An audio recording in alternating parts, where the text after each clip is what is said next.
Hey guys, Jason Sherman here. In today's episode, I have a guest with me, Nathan Bynum. He is an entrepreneur as well as an author and web developer. Welcome to the show, man. Thanks for having me, Jason. And today we're going to be talking about how to build a website in 2 hours or less, maybe. And before we get into that, I want to find out a little bit more about you and how you became an entrepreneur in the first place. So take me back to the first day that you realized that you wanted to be an entrepreneur. That was actually around the fourth grade. I'll skip a lot in between, but I went to school and I would chew gum at school. And I knew that if I chewed gum, then other fourth graders were going to want some. And so I had a stockpile of gum that I would sell and create my own demand for that product while I was in fourth grade. So selling that then is kind of what led me to a path of like doing drop shipping, creating different websites and local artisan shops in Florida, and eventually writing my book, selling that and creating a website around that to help entrepreneurs create their own websites and reach their entrepreneurial goals. Cool. I got a really important question. What kind of gum were you selling? It was double mint. Double mint. Oh, double your pleasure, double your fun. Yeah. Double your money, right? Exactly. Oh, yeah. It was a good ROI. My mom would buy the gum and You were selling like singles? it was the little packets of 5. Yeah. Oh, you were selling the packs of 5. Yeah. I thought you were selling like single sticks of gum for like 5 cents or something. I did something similar when I was in 4th, 5th, 6th grade. I was selling bracelets. I'd buy them in bulk. In Europe, I'd bring them back and then I'd sell them for $1 a piece. I'd buy them for $0.25. So it's pretty similar. So let's see. You mentioned that you also were, you mentioned drop shipping in there somewhere. And I know drop shipping is like a really big deal nowadays. Even my cousin told me recently he bought a lot of products from Bali, handmade goods to resell on Amazon. I myself tried Amazon FBA once. Didn't really have a great experience, even though I was able to sell a lot. There's a lot of competition out there. Mm-hmm. There's a lot of fees, right? What is, in your opinion, one of the better ways of starting a drop shipping business? So I actually did it through eBay. I would find different products that were selling well on Amazon, and I would mark it up like around 25 or 30% to cut out all the eBay fees and make a little profit myself. And so that's how I did it, because I knew a lot of people were doing the FBA and I was trying to avoid like all that competition. And so I was using what they were doing and using that to my advantage, and I would sell a lot through my eBay store. Cool. And were you selling, were you doing arbitrage where you were buying stuff from stores and then reselling it, or were you buying in bulk from other countries? I would actually put on different things on my eBay store to where like they could purchase that. And then at that point, I would then plug in their information at different places like Lowe's if I was selling drills, or Amazon if I was selling a plethora of products, or wherever I was doing it, I would not buy it until they bought it from me. So you were pre-selling everything? Yeah. Got it. That's not a bad idea. No inventory is the way to go. People get stuck with like 1,000 t-shirts. Yeah. And they don't know what to do with them. So it's not a bad situation. So being that you're only in your 20s and you've already done quite a few things, you must have faced, especially so young, without a lot of experience behind your belt, you must have faced some challenges. What was one of the biggest challenges you faced as a young entrepreneur? A lot of the challenges really came from when I was writing my book and publishing it, and I went through my own self-doubts about that because I was writing a book on goal setting and achieving goals, and I was only 24 last year. But ever since I was like young, I've always fallen asleep listening to TED Talks and just like always absorbing information. And I had a good community around me of people who were much more successful than I was that I was interviewing for the book. And I would answer whenever people would ask me, like, who are you to write this book on success, I would say that unlike most of the books that I've read on success, I'm not on the other side of the tunnel. I'm still learning it. I haven't forgotten all the information and all the little techniques that really help to push you up to the next level. Right, because these millionaires and these gurus, they tell you like, oh, I had real estate that I purchased when I was in my 20s, and I started a company that I sold for $10 million when I was in my 30s. Now I'm in my 40s and I have like, $500 million, but it's because they did these things that we can't duplicate. And what you're saying is that you are more realistic because people can actually follow some of the steps you take because you yourself are not only taking them, but you're also learning from them. So so you're kind of wiggling your way through and navigating this sea of insanity when it comes to entrepreneurship. Whereas these gurus, you can't do what they're saying because it was a one-time deal. So I totally get it. And that actually brings me to how you figured out that building a website in 2 hours was a thing. Like, I actually, for a living, what I do is I build websites and mobile apps for clients, right? And definitely don't take 2 hours, right? Sure, you can do a WordPress theme and get it up and running pretty quick.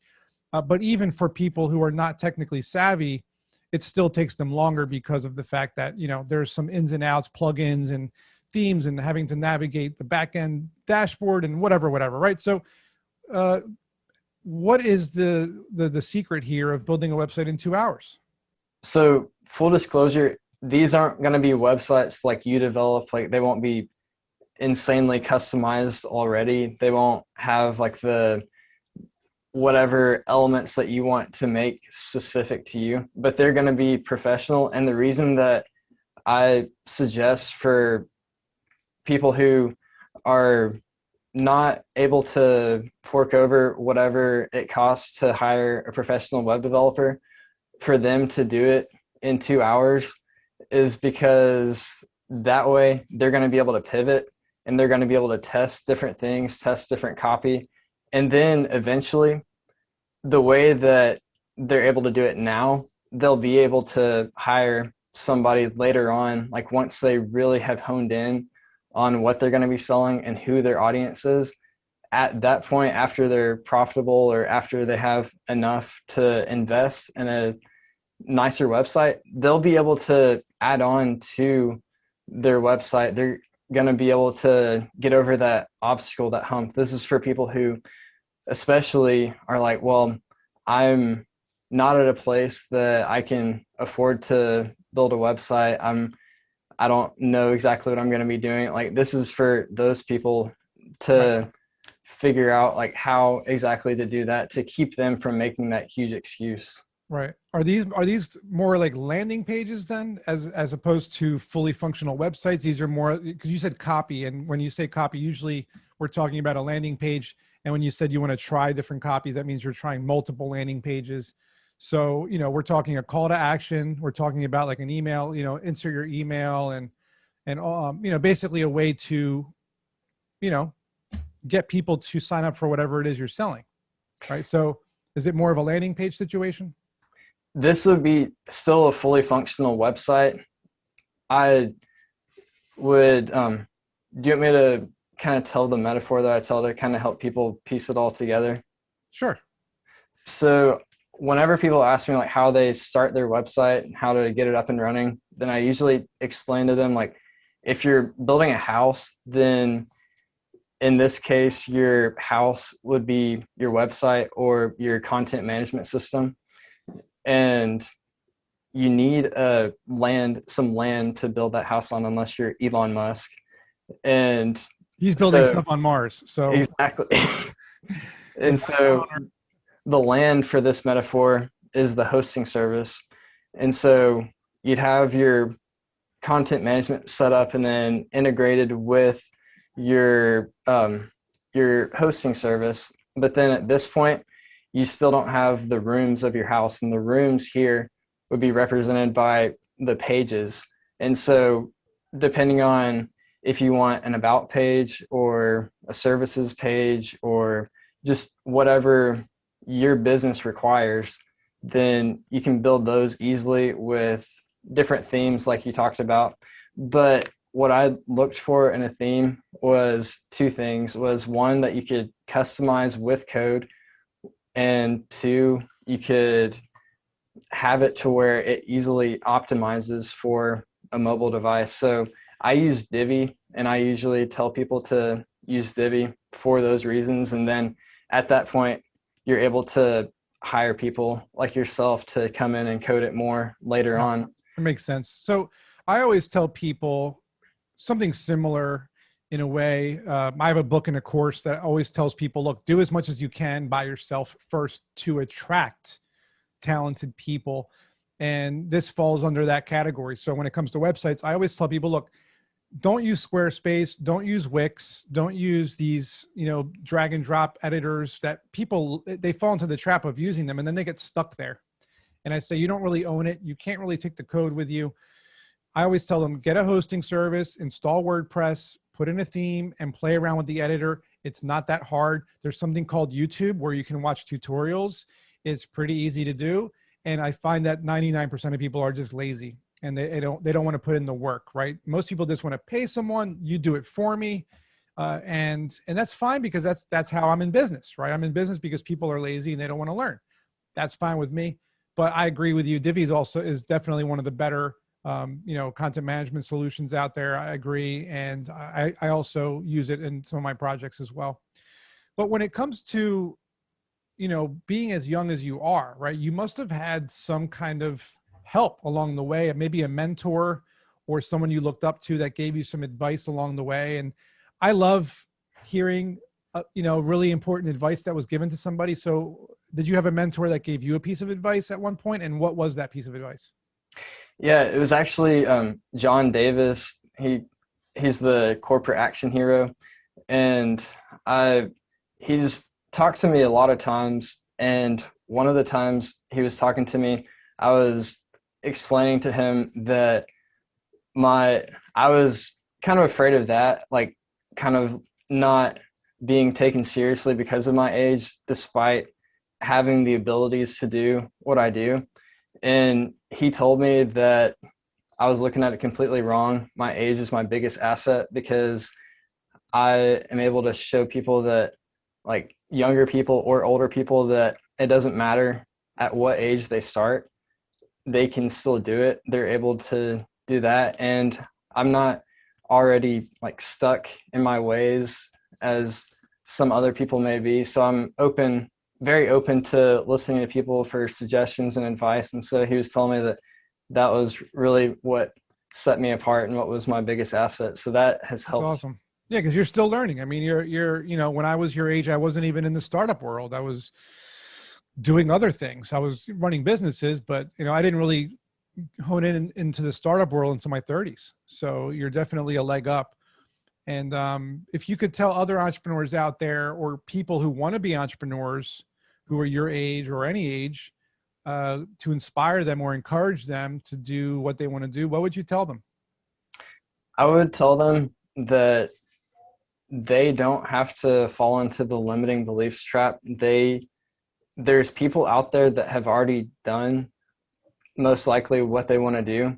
And if not, then there's people who know how to do that or have gotten close. And so just finding mentors like that, like finding somebody like John, or finding somebody in that field that they can look up to, and they can have a different perspective on where they are and where they want to be, so they can just start going. Because if you don't plug in somewhere in your GPS, it's not going to reroute you the right way. Like you might start out the wrong way. You might be like, oh, it was showing me that way, but it's really left. And so you have to just get started and have somebody kind of help guide you.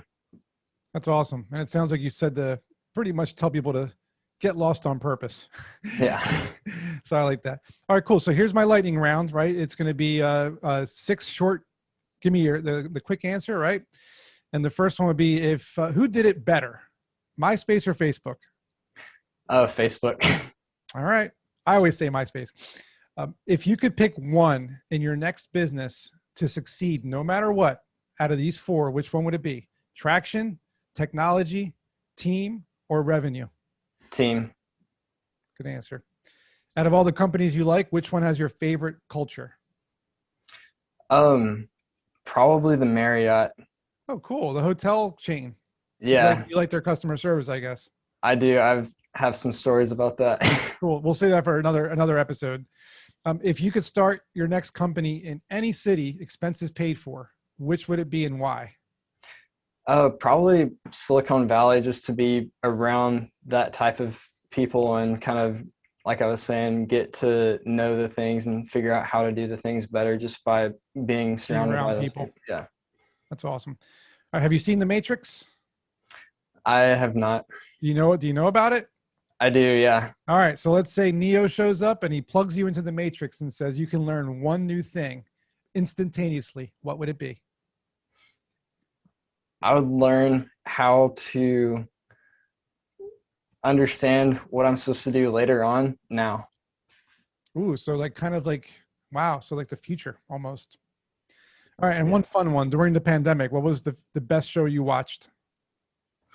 The Office. So you always have to get back. You binged all the seasons. Yeah, I did too. That's what she said. Yeah, that's my joke. Yeah, right. Nathan, I appreciate it. It was a pleasure on the show. I appreciate you coming. Thanks for having me. I enjoyed being here. No problem. And for everyone listening, hope you learned something. And as usual, we will see you in next week's episode.